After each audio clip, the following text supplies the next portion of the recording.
Le nombre de femmes dans le monde diminuait de plus en plus. Si cela continuait, la reproduction de l'humanité deviendrait un problème. Les femmes survivantes risquaient d'être capturées et protégées pour éviter l'extinction de l'humanité. Cette pensée troubla profondément Jack. Il savait que sa petite amie, Mary, était en danger en restant chez elle.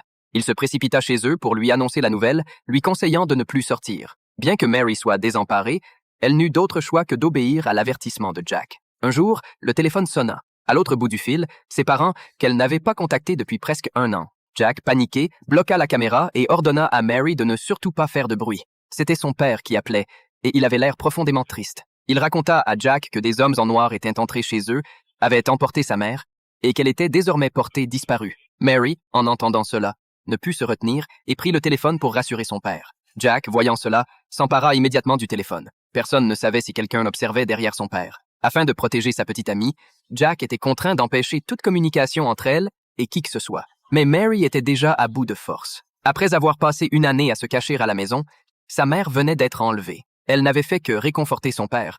Mais si elle ne pouvait même pas accomplir cela, quel était le sens de continuer à vivre seule? Dans un éclat de désespoir, Mary prit une arme et la pointa vers Jack. Jack était profondément déçu, mais voyant qu'elle était encore en colère, il préféra quitter la pièce pour éviter l'escalade. Cependant, à peine Jack eut-il franchi la porte que Mary, déjà vêtue de sa combinaison de protection, monta seule vers le toit. Elle voulait voir la réalité de la situation, même si cela signifiait risquer sa vie.